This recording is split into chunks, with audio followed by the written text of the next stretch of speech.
আসসালামু আলাইকুম। কেমন আছেন আপনারা সবাই? আশা করি আল্লাহর রহমতে অনেক অনেক ভালো আছেন। আমিও আপনাদের দোয়ায় অনেক অনেক ভালো আছি। তো চলে আসলাম আজকে নতুন একটা ব্লগ নিয়ে। আজকের ব্লগটা আমি শুরু করলাম সকাল 9টা থেকে। কারণ আজকে আমি সামির আবিরকে নিয়ে স্কুলে যাই নাই। পরীক্ষার সামনে, পরীক্ষা 26 তারিখে। তো সব সাজেশন দিয়ে দিছে, এই কারণে আর ভাবলাম যে আজকে স্কুলে যাব না, শুধু ডায়েরি দিয়ে দেয়। তো ডায়েরিটা এক ভাবির কাছ থেকে নিয়ে নিছি, এই কারণে আর আজকে স্কুলে যাওয়া হয় নাই, আর যাইও নাই, ইচ্ছা করে স্কুলে যাই নাই। এই কারণেই আজকে সকাল 9টায় উঠলাম, উঠেই ভিডিও স্টার্ট করলাম। তো আজকের ভিডিওটা একটু বড় হবে, তো সবাই ভিডিওটা দেখবেন। আশা করি আপনাদের কাছে ভিডিওটা ভালো লাগবে। তো আমার ভিডিওটা যদি আপনাদের কাছে ভালো লাগে, আমার চ্যানেলটা সাবস্ক্রাইব করে দিবেন আর একটা লাইক দিয়ে দিবেন। পাশে থাকা বেল বাটনটা অন করে দিবেন। আমি নতুন কোনো ভিডিও ছাড়ার সাথে সাথে আপনার কাছে নোটিফিকেশন চলে যাবে। তো এই তো সকালে ঘুম থেকে উঠেই আগে এই তো ভাত ছিল ফ্রিজে, ওই ভাতটাকে চুলায় দিয়ে দিলাম। পাতিলের ভিতরে হালকা একটু পানি দিয়ে চুলায় ঢিম করে বসিয়ে দিলাম। তো আজকে আর নাস্তা খাবো না, আজকে যেহেতু বাসায় আছি এই কারণে ভাত খাবো। ভাতটা গরম করে, তো রাতের তরকারি আছে, ওই তরকারি দিয়ে ভাতটা খেয়ে নিব। না হলে ভাতটা আবার সকালে দুপুরের ভাতের সাথে দিলে ভাতটা ভালো লাগবে না। মানে দুপুরের ভাতটার সাথে যদি দেই তাহলে ভাতটা পানি পানি হয়ে যাবে, এই কারণে আর ভাতটা দিব না। এই কারণে সকালেই ভাতটা খেয়ে নিব, রাতের তরকারি যেহেতু আছে। তো এই তো সকালে ঘুম থেকে উঠেই বিছানার চাদরটা চেঞ্জ করতেছি। মশারি উঠে ফেলাইলাম, বিছানার চাদরটা এখন চেঞ্জ করতেছি। আর ওই যে ওই দুইজন সোফার উপরে বালিশ রাখছি, সোফার উপরে দুইজন উঠা বসে আছে। মানে ওরা এরকমই করে, যখনই আমি বিছানার চাদর চেঞ্জ করি তখনই বালিশের উপরে ওঠা, মানে এরকম করবো। তো আমি রাগ করি, বালিশের উপরে ওঠা ভালো না, বালিশের উপরে বসা ভালো না, তারপরে বালিশের উপরে পাড়ানো ভালো না, এতে সমস্যা হয়। যেমন বালিশের উপরে যদি পাড়ায় তাহলে গার ব্যথা করে, এই কারণে আমি রাগ করি। এই তো এখন এই যে ইয়ার খাটের ভিতরের যে ইয়াটা, এটা অনেক দিন হয়ে গেছে, এটা পরিষ্কার করা হয় না। এটার ভিতরে মানে পুরো ধুলায় একবার উঁচু হয়ে আছে। তো আজকে ভাবলাম যে আজকে যেহেতু বাসায়ই আছি, এই কারণে যে দেখি আজকে কাজটা সাইরা ফেলাই বাসায় যখন আসি। তো এই কারণেই তো পরিষ্কার করলাম। প্রথম এক পাতিল পানি দিয়ে পরিষ্কার করলাম, প্রচুর ময়লা বের হয়েছে। আবার আরেক পাতিল পানি না আবার পরিষ্কার করলাম। এখন আবার এই তো এই খাটটাকে পরিষ্কার করে নিলাম। তো এখন আমার খাট পরিষ্কার করা শেষ। তো দেখতে আসলাম ভাতটাকে এই অবস্থা হইলো। এসে দেখি ভাতের পানিটা অনেক শুকিয়ে গেছে। চুলাটা বন্ধ করে দিলাম, আবার চলে আসলাম রুমে। আইসা বিছনাটাকে ঝাড়ু দিয়ে, আসলে বিছানা আজকে ঝাড়ু দিছি, চাদরটা উঠায়া তোশকটা ঝাড়ু দিছি, প্রচুর ধুলা, কি বলবো আর বলে বোঝাতে পারবো না, মানে এত ধুলা। মনে হইতেছে যে আমি মনে হয় 1 মাস ধরে যে তোশকই আমি ঝাড়ি না এরকম অবস্থা, মানে ধুলা আর ধুলা। তো এই তো বিছানার চাদরটা বিছিয়ে এখন বালিশগুলার কাভার চেঞ্জ করলাম, কাভারগুলো এখন লাগিয়ে দিলাম। যে আরেকজন বসা বসা দুষ্টামি করতেছে, যদি মানে উনি নতুন গাড়ি কিংবা নতুন খেলনা যদি একবার পায়, আবির মানে আমার ছোট ছেলে, আবিরে যদি নতুন একটা গাড়ি পায়, নতুন খেলনা পায়, ওইটা নিয়ে সারাক্ষণ থাকবে। ওই দিন সারা দিন 2-3 দিন রাত মানে নিয়ে শুয়ে থাকবে, সকাল ওইটা আবার ওইটা দিয়ে খেলবে। এই তো এখানে ওদের স্কুল ড্রেসগুলা কালকে ধুয়ে দিছি, ওগুলা বারান্দা থেকে এনে আবার হ্যাঙ্গারে রেখে দিলাম। এখন চলে আসলাম সামিরের বাবার রুমে। ওর বাবার রুমে এসে দেখি সামিরের বাবা মশারিটাও উঠায় না আজকে। প্রত্যেকদিন মশারি উনিই উঠায়, আবার মাঝে মধ্যে উঠায় না, আমি মশারি উঠিয়ে রাখি। আজকে এসে দেখি মশারি উঠায় নাই। তো এই তো মশারিটা উঠায়া বিছনাটা একটু গুছিয়ে নিব, ঝাড়ু দিয়ে নিব। এই তো এখন সামিরের যে টেবিলটার উপরে না আম, কয়েকদিন আগে অনেকগুলো মানে কলমের কালি, অনেকগুলো কালি পড়ছে। তো অনেক পানি দিয়ে তারপর তেল দিয়ে অনেক ঘষছি, কিন্তু কলমের কালিগুলা না ওঠে না। আমি ভাবতেছি কিভাবে যে কালিগুলা উঠাবো। খুব খারাপ দেখা যায়। আর আমার কোনো জিনিসের উপরে যদি কোনো দাগ পড়ে, কোনো স্পট পড়ে, আমার না দেখতে ভালো লাগে না। মনে হয় যে ওই জিনিসটা পুরনো হয়ে গেছে, ওইটা আমার চেঞ্জ করতে হবে, এরকম মনে হয়। তো এই তো পর্দাটা একটু টেনে দিতেছি, কারণ পর্দাটা টেনে দিলে একটু রুমটা আলো হবে। কারণ আমি সকালে উঠাই সাথে সাথেই আমি পর্দাগুলো সরিয়ে দিই জানালার থেকে। আম, আমি অনেকে আছে যে সারাদিন সব সময় আম, পর্দা মানে দিয়ে জানলা আটকে রাখে, কিন্তু আমি ওরকম পারি না। আমার দম বন্ধ হয়ে যায়, অন্ধকার অন্ধকার লাগে। যদি খোলামেলা না হয় আমার কাছে ভালো লাগে না। এই কারণে আমি সকালবেলা ঘুম থেকে উঠেই আমি পর্দাগুলা সরিয়ে দিই, যে এখন ঘরটা ঝাড়ু দিব। কালকে রাতে আমি ঘর ঝাড়ু না দিয়েই শুয়ে পড়ছি। তো ঘর ঝাড়ু না দিয়ে শোয়াতে সকালে উঠে দেখি ঘরের অবস্থা মানে খুব খারাপ। এখন এই যে বিছানার চাদরগুলো উঠাইলাম, হুলফাটার আনলাম, হুলফাটার জায়গায় আমি আহ, আটা নিয়ে আসছি। তারপর আবার ওটা রেখে আবার হুলফাটার নিয়ে আসলাম। হুলফাটার আর সার্ফ এক্সেল আমি একসাথে করে মিক্স করে তারপর আমি ওয়াশিং মেশিনে দেই। এই তো চাদরগুলো উঠাইলাম, দুটা চাদর আম, এগুলা দিয়ে দিব ওয়াশিং মেশিনে দিয়ে তারপর আমার ঘরের যত কাজ আছে আমি সব করে নিব। বিছানার চাদরের সাথে সামিরের বাবার দুইটা উম, গেঞ্জি দিয়ে দিলাম, কারণ বেডশিটের সাথে যদি গেঞ্জি দেই তাহলে অনেক সময় ধরে এত ওয়াশ করে একবারে পরিষ্কার হয়ে যায়। মানে ধবধবে পরিষ্কার হয়ে যায়, কোনো ময়লা থাকে না। এই তো ওয়াশিং মেশিনটা আমি অন করে দিয়ে আমি চলে আসলাম রান্নাঘরে এসে হুলফাডার পটগুলো র্যাকের ভিতরে রেখে দিলাম। উম, মানে আমার কি, আমি যে জিনিসটা যেখানে থাকে ওইখানে যদি না থাকে, গুছগাছ যদি না থাকে, আমার মাথা গরম হয়ে যায়। আসলে আমি আমার বাসায় একা থাকি, তো কোনো এলোমেলো করার মানুষ নাই। আর আমার দুইটা বাচ্চা খুবই শান্তশিষ্ট, ওরা কোনো দুষ্টামি করে না, কোনো কিছু এলোমেলো করে না। আমার বাসা আমি যেরকম পরিপাটি রাখি, যেরকম সুন্দর রাখি, ওরকমই সুন্দর থাকে। এই তো এই খাটটার নিচে এক সপ্তাহ হয়ে গেল পরিষ্কার করি না, অনেকগুলা ময়লা বেরিয়েছে। সামির আবির চিপস, তারপর চানাচুর বিস্কিট যাই খাক, যেটাই খাক খায়া ওরা মানে ওই আহ, খাটের নিচে ফালাইয়া দেয়। এত করে বলি যে তোমরা চিপস চানাচুর এগুলা খেয়ে খাটের নিচে এগুলা ফালাইবে না, কারণ 2 দিন বাদে বাদে পরিষ্কার করি, একবারে নোংরা হয়ে যায়। ওরা এগুলা ফালায় আর 2 দিন বাদে বাদে আমার পরিষ্কার করতে হয়। আর সামিরের বাবা যদি দুই এক সময় দেখে যে খাটের নিচে এরকম এরকম ময়লা দেখে, তাহলে বলে যে দেখো তোমার খাটের নিচে কি অবস্থা, একবারে ডাস্টবিন হয়ে আছে, এগুলা কি পরিষ্কার করো না? ওই দ্বারা দেখেন আমি 2 দিন বাদে বাদেই খাটের নিচে পরিষ্কার করি, ময়লাগুলো পরিষ্কার করি। উনি দেখলেই হয়েছে, তাই শুরু করবে যে নোংরা হয়ে আছে, ময়লা হয়ে আছে। এই তো কতগুলো ময়লা বের হয়েছে দেখছেন, মানে এগুলো হলো সামির আবিরের কাজ। ওরা যাই খাবে সব খাটের নিচে, আমার খাটের নিচে ওদের ডাস্টবিন। মানে কি বলবো আর, যেগুলো এখন বের করলাম করে এখন পরিষ্কার করে ময়লার ঝুড়ির ভিতরে রেখে দেব। আসলে কি মানে সামিরের বাবা একবারে নোংরা পছন্দ করে না, একবারে অপরিষ্কার এলোমেলো পছন্দ করে না। আমি এক সময় যখন আমি ঢাকা আসছি 8 বছর হয়ে গেছে। তো আমার বিয়ের বয়স 10 বছর, আমি ঢাকা আসছি 8 বছর হয়ে গেছে।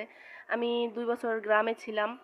তো আমি যখন প্রথম ঢাকা আসি তখন আমার রান্না ভালো হয় না, আমার ঘরদোর গুছানো হয় না। মানে আমি কোনো কাজ জানতাম না, আমার কোনো কাজ গুছিয়ে করতে পারতাম না। ওই সময় আমার মানে চিরুনি থাকতো এক জায়গায়, গ্লাস থাকতো এক জায়গায়, মগ থাকতো এক জায়গায়। আর ওই সময় এক রুমে ছিলাম, পুরো ফ্ল্যাট নিয়েছিলাম, তো একটা রুম সাবলেট ভাড়া দিছি। তো ভাড়া দিতাম আর আরেক রুমে আমরা থাকতাম। তো ওই সময় এক রুমে থাকতাম। আর ওই সময় না অনেক মানে আমি অলস ছিলাম, আমি কোনো কাজ করতে চাইতাম না। আমার কোনো কাজ করতে আমার ভালোও লাগতো না। মানে কাজ করতে গেলে মনে হইতো আল্লাহ, কাজ এত কষ্ট, এত কষ্ট। মানে আমি কোনো কাজ করতে চাইতাম না। আর এখন আমি এইরকম হয়ে গেছি এই মানুষটার কাছে আইসা, এই মানুষটা আমার সব কিছু শিখাইছে, আমার কাজ কাম পরিবেশ সব কিছু। তো এখন আমি মানে এত পরিষ্কার হয়ে গেছি, আমি এখন কোনো নোংরা পছন্দ করি না, কোনো নোংরা দেখতে পারি না, আর কোনো মানুষের কাজ আমার পছন্দ হয় না, কারো কাজ আমার পছন্দ হয় না। সামিরের বাবা যদি দু এক সময় বাসায় আসে, যদি মানে সোফার উপরে কোনো একটা গেঞ্জি রাখে, তাওয়ালে রাখে, কিংবা ওনার কাপড় লুঙ্গি টঙ্গি রাখে, আমি রাগ করি, এই তুমি এরকম করে কেন রাখলা, এরকম এলোমেলো করে কেন রাখলা, সুন্দর করে রাখবা, তুমি তো আমার এগুলা শিখাইছো, তুমি তো আমার সৌন্দর্য পরিবেশ সব কিছু তুমি আমারে শিখাইছো, এখন নিজেই মানে এলোমেলো হয়ে গেছো। তো আমারে বলে যে রাখো না তুমি, এরকম কেন করো। তারপর তো এই তো অনেক কথা বলতে বলতে আপনাদের সাথে কথা বলতে বলতে অনেক কাজ করে ফেললাম। এখন এই তো সকালে যে ভাতটা গরম করলাম, ওই ভাতটা আর তরকারি দিয়ে আমি খেয়ে নিতেছি। সকালবেলা না আমার বাহিরের পরোটাটা একটু ভালো লাগে, তবে মাঝে মধ্যে খাই। রেগুলার আমি পরোটা খাই না, সামির খায়, সামির রেগুলার পরোটা খায়। ও একদিন যদি পরোটা না হয় ও কান্নাকাটি শুরু করে দেয়। যেমন আজকে এই যে আমি ভাত খাইতেছি, ও মানে কান্না করতেছে, আম্মু আমি পরোটা খাবো, পরোটা খাবো। কিন্তু আবির না, আবিরের যদি বলি যে বাবা তোমার পরোটা খাওয়া লাগবে না, তুমি ভাত খাও, তাহলে ও ভাত খাবে। কিন্তু সামির একটু ইয়া করে, কারণ ও সকালবেলা ভাত খাইতে চায় না, ওরা আমি জোর করে ভাত খাওয়াই। মাঝে মধ্যে খাওয়াই, কিন্তু রেগুলারই ও পরোটাই খায়। ভাতও তো খেতে চায় না, কারণ এখন আগে ছোট ছিল অনেক জোরাজুরি করে খাওয়াইতাম, আর এখন বড় হইছে, বড় হইতে আছে, জোরাজুরি করতে বলবে যে আম্মু আমি পরোটা খাবো না, আম্মু আমি ভাত খাবো না, সরি ভাত খাবো না, পরোটা খাবো। তো যেমন আজকে স্কুলে যায় নাই, এখন বাসায় যখন ভাত আছে, এই কারণে ভাবলাম যে ভাতগুলা নষ্ট হয়ে যাবে, ভাতগুলা ফেলে দিব। এই কারণে ভাবলাম যে সামির, আবির, আমি ভাতটা খেয়ে নেই, অনেকগুলা তরকারিও আছে। এই তো আমার এখন ভাত খাওয়া শেষ, আমি ভাত খেয়ে এখন প্লেটটা ধুয়ে সামির, আবিরের জন্য আম ভাত নিয়ে যাবে। মানে ওদের দোনো ভাইরে মানে আমি একসাথে এক প্লেটেই খাওয়াই। সামির শুধু দুপুরে নিজের হাত দিয়ে ভাত খায়, আর রাতে সকালে সকালে নাস্তা খায়, সকালে নাস্তা আমি খাওয়াই দেই না। এই তো সামির ভাত দেইখা তো মানে ওর মাথায় পুরো ইয়া পড়ছে, মানে কি বলবো আর, ভাত দেইখা মুখ পুরা অন্ধকার করে ফেলাইছে, মন খারাপ হয়ে গেছে ভাত দেইখা, কারণ আমারে বলছে যে আম্মু আমি পরোটা খাবো, ভাত খাবো না। আবিরও বলতেছে আম্মু আমি ভাত খাবো না, পরোটা খাবো। তো এখন জোর করে তো বলতেছি বাবা খাও, আজকে খাও, আজকে অল্প করে ভাত খাও, কালকে আবার পরোটা খাও। আসলে আজকে আমার কাছে টাকাও নাই। ওর বাবা যেই টাকা দিচ্ছে ওইটা দিয়ে আমি বাজার করে নিয়ে আসছি। না না সরি, বাজার করতে যাইনি এখনো, ওইটা দিয়ে বাজার করব। তো ভাবলাম যখন ভাত আছে আর কেন পরোটা আনবো, বাহির দিনে কেন নাস্তা আনবো। এই তো জোর করে খাওয়াইয়া দিলাম দুই ভাইরে। এখন ওদের খাওয়া শেষ, এখন প্লেটটা ধুয়ে নিব। এই তো আবির রান্নাঘরে চলে আসছে, মানে ও ওদের ভাত খাইতে গেলে ওদের মানে বিপদ, মহা বিপদ। ওরা যে কেন ভাত খেতে চায় না জানি না। আমার স্বামীর ছোটবেলার থেকে যেদিন ওর জন্ম হয়েছে ওই দিন থেকেই জানেন খাবার নিয়ে এত কষ্ট করতে হয় আমার, অনেক কষ্ট করতে হয়। এখন একটু মানে কষ্টটা আমার কমছে, কারণ ছোটবেলার থেকেই ওরে যাই খাওয়াইতাম, যেমন যদি দুধ খাওয়াইতাম ও সব বমি করে ফেলে দিত। তারপর উম, একটু বড় হয়েছে, খিচুড়ি খাওয়ানো শুরু করছি। খিচুড়ি খাওয়াইতাম, যতবার খাওয়াইতাম বিশ্বাস করেন, কি বলবো মানে যতবার খাওয়াইতাম ততবারই বমি করে ফেলে দিত। মানে এরকম করতো, খুব খারাপ অবস্থা ছিলাম ওরে নিয়ে, আমি অনেক টেনশনে ছিলাম যে কিভাবে ও ভালো হবে, কিভাবে ওরে আমি ভালো করব, এই টেনশনে ছিলাম। এই তো এই রান্নাঘরটা পরিষ্কার করে এখন চলে আসলাম রুমে, এসে পাপোশগুলো দিয়ে দিলাম। যে পাপোশ ঝাড়ু দিয়ে আর পাপোশগুলা রুমে দেই নাই, এখন পাপোশগুলো দিয়ে দিলাম। এই তো সকালে সব কাজ শেষ আমার, সকালে সব কাজ শেষ করে এখন একটু বসলাম। আবার বসার পর মনে পড়লো যে সামিরের ওষুধ আছে, ওষুধ খাওয়াইতে হবে, ওর মুখে একটা ক্রিম দিতে হবে। ওষুধ হলো ওর গালের দুই পাশে কি যেন উঠছে, গোটা গোটা ওইটা সাদা হয়ে গেছে, এখন ওগুলারই ওষুধ ডাক্তার দিচ্ছে, বলছে 15 দিনের না জানি কয়দিনের ওষুধ দিছে, এটা খাওয়াইলে ঠিক হয়ে যাবে, আর মলমটা বলছে 2 গালে দিতে। এই তো এই মলমটা দিয়ে দিতেছি। মানে সেম সমস্যা আবিরেরও ডাক্তার দেখাইছি, আবিরের হাতের ভিতরে মানে পুরো যে হেতি বলে না, হেতির মতো একবারে সাদা হয়ে গেছে এগুলো উঠা। এখন এই তো করে ওষুধ খাওয়ায়া, সামিরের ওষুধ খাইয়ে এখন আমি একটু বাজারে যাব, আর বসতে পারবো না। মানে সকাল থেকে দুপুর 2টা 2:30 কিংবা 3টা পর্যন্ত আমি করতেই থাকি কাজ, মানে আমার আর কোনো থামাথামি নাই। এই তো এখন একটু বসছি, আবার খাওয়াইলাম স্বামীর ওষুধ, এখন আর বসতে পারলাম না, একটু জিরাইতে পারলাম না, এখন মাথাটা আঁচড়াইতেছি, চুলগুলা বেঁধে তারপর চলে যাব বাজারে।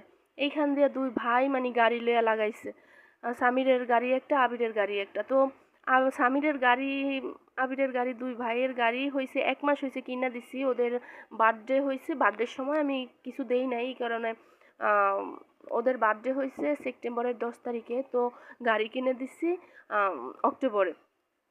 তো স্বামীরেরটা আছে, আবিরেরটা নাই, আবিরেরটা ভাইঙা ফেলাইছে, এখন ভাইয়েরটা লয়ে খালি কান্নাকাটি করতেছে, এখন স্বামীরে দিতেছে না, স্বামীরে বলতেছে না তুমি আমারটাও ভাইঙা ফেলাইবা, তুমি আমার গাড়ি নিবা না। যাই হোক, বুঝে বলার পর তো বড় ভাই ছোট ভাইরে দিল গাড়ি, গাড়ি দিয়ে এখন আবির দুষ্টামি করতেছে। এখন তো আমি চলে যাচ্ছি বোরকা পরে, চলে যাচ্ছি বাজারে, স্বামীরে বলতেছি বাবা তোমরা বাসায় থাকো, আমি বাজারে যাই, বাজার থেকে আমি আসি। তো এই তো চলে আসলাম বাজার থেকে, বাজারে গেলাম, বাজার করে বাজার থেকে চলে আসলাম, এসেই ওয়াশিং মেশিনে কাপড় দিছি, কাপড় দেওয়ার পর আধা ঘন্টার মতো ভিজিয়ে রাখছি, ভিজিয়ে রেখে আমি বাজারে গেছি। তো আধা ঘন্টা হয়ে গেছে, এখন ওয়াশিং মেশিনটা আমি চালু করে দিছি।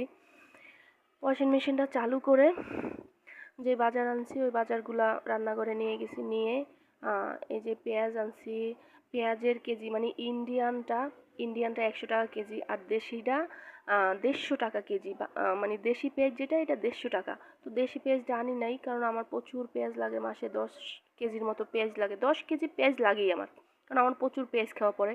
তো এই কারণে 100 টাকা দামের যেটা ওইটা আনলাম, 1 কেজি আনলাম, 1 কেজি পেঁয়াজ আনলাম, আর রসুন আনলাম, আদা আনলাম, আলু।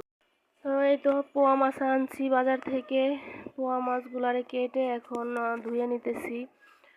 পোয়া মাছের ভিতরে যেই পেটিটা থাকে ওই পেটিটা আবার মাথার ভিতরে রাখলে না স্বামীর বাবা পছন্দ করে না, বলে যে এই পেটি কেন রাখছো মাছের ভিতরে।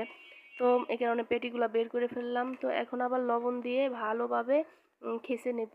আমি না মাছ ভালোভাবে তো এই কারণে পেটিগুলা বের করে নিলাম। পেটি খেতে চায় না, পেটিটা আমার পছন্দ, আমি পেটি খাই, ভালো লাগে আমার কাছে। তো লবণ দিয়ে ভালো করে ঝাঁকিয়ে মাছটারে ধুয়ে নিলাম। আমার কাছে আবার মাছ ঝাঁকিয়ে না ধুইলে আমার কাছে ভালো লাগে না। এই তো লাল শাক আনছি, লাল শাকটাকে কেটে তারপর ভ্যাসিনের ভিতরে আমি মানে পানিটারে আটকিয়ে তারপর শাক আমি ধুইতেছি, কারণ এরকম ভাবে শাকটা না ধুলে কি হয়, বালু বালু বালু বালু থেকে যায়। তো আমি সব সময় যেই কোনো শাক আমি এরকম ভাবেই ধুই, এরকম পরিষ্কার করে মানে এরকম পানি আটকিয়ে তারপর আমি ধুয়ে নেই। তো এই তো আমার শাকটা আমি 2-3 বার ভালোভাবে ধুয়ে নিলাম, এখন আর কোনো বালু নেই এবং কি কোনো ময়লাও নেই, কারণ শাক তো জানেন শাক ভালোভাবে না ধুলে ওইটা খাওয়াও যায় না, কারণ ওইটা বালু বালু লাগে। এই তো আম, আলু আলু কাটলাম আমি, পোয়া মাছ দিয়ে আলু দিয়ে রান্না করব। বেশি দিব না, কারণ আলুর যেই দাম, আলু 70 টাকা কেজি, আজকে বাজার থেকে আমি 1 কেজি আলু আনছি 65 টাকা। আজকে মানে একটু কম, 5 টাকা কমছে, 1 কেজি 65 টাকা দিয়ে আনছি। এই কারণে আলু অত বেশি দিব না, কারণ আলু বেশি দিলে স্বামীর বাবা রাগ করে, বলে যে তুমি আলু খাও না, এত আলু কেন দাও। ঠিক মানে জানেন আমি না আলু অত বেশি খাই না, কিন্তু আলু কাটার সময় কম কম দেখলে আর আমার ভালো লাগে না, এই কারণে বেশি করে আলু দেই।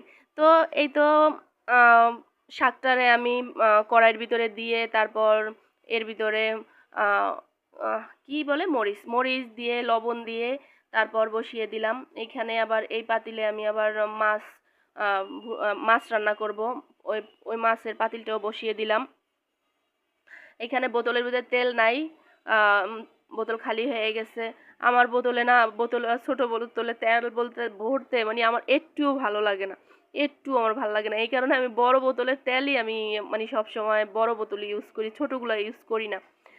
ওই দিন একটা নিউ মার্কেট থেকে একটা মানে ইয়ার তেলের একটা আনছি, ওইটা কি বলে, বোতলটা মানে খুবই সুন্দর। কি হয়েছে, বেশি না, 1 সপ্তাহ আমি ব্যবহার করছি, 1 সপ্তাহ ইউজ করার পর বোতলটার মানে ওই যে যেইটা পাইপটা একটা পাইপ আছে ওইটা ছিদ্র মানে ফাইটা গেছে, এই কারণে না মনটা খারাপ হয়ে গেছে, যা আর আনবোই না। আনলে এবার স্টিলের গুলো আনবো, স্টিলের গুলো ভালো হয়, একবারে অনেক দিন যায়।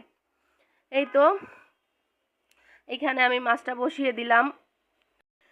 তো মাছটা বসিয়ে দিলাম, পোয়া মাছটা। এটার ভিতরে এখন আদা রসুনটারে ভালোভাবে কষিয়ে তারপর এখানে হলুদ দিয়ে দিলাম 2 চামচ, মরিচ দিয়ে দিলাম। মরিচটা আসলে আমরা মাছ মাংস সব কিছুর ভিতরেই আমরা মরিচটা একটু বেশিই খাই। আমিও যেমন মরিচ পছন্দ করি, সামিরের বাবাও ওইরকম মরিচ পছন্দ করে। ঝাল না হলে উনি খেতে পারে না। উনি বলে যে কি রান্না করছো, ঝাল হয় নাই, ঝালটা একটু বেশি দিবা। তো আমি সবসময় ঝাল বেশি খাই। 2-1 সময় যদি একটু ঝাল কম হয় তাহলে বলে। মানে সবসময় বলে না। এই তো দেখেন আমার মানে মসলাটা কি লাল টকটকা। অনেকে ঝাল কম খায়, কিন্তু অনেকে আবার ঝাল বেশি খায়। একেকজনের একেক পছন্দ। আমার কাছে ঝাল না হলে আমাদের বাসায় কেউ খায় না, ভালো লাগে না। এই তো আমি মাছটা আ মসলার ভিতরে দিয়ে নাড়াচাড়া দিয়ে হালকা একটু পানি দিয়ে দিলাম। এই পানিটা দিয়ে আমি মাছটা কষিয়ে নিবো। কষিয়ে তারপর আমি আলুটা দিয়ে দিব। আমি আপনাদের কাছে আরেকবার রিকোয়েস্ট করি, আরও একবার বলতেছি, আমার ভিডিওটা যদি আপনাদের কাছে ভালো লেগে থাকে, আমার ভিডিওতে একটা লাইক দিয়ে চ্যানেলটা সাবস্ক্রাইব করে পাশে থাকা বেল বাটনটা অন করে দিবেন। আমি নতুন নতুন ভিডিও ছাড়লে যেন আপনাদের কাছে সবার আগে চলে যায়। সবাই আমাকে একটু বেশি বেশি সাপোর্ট করবেন, কারণ আমি নতুন।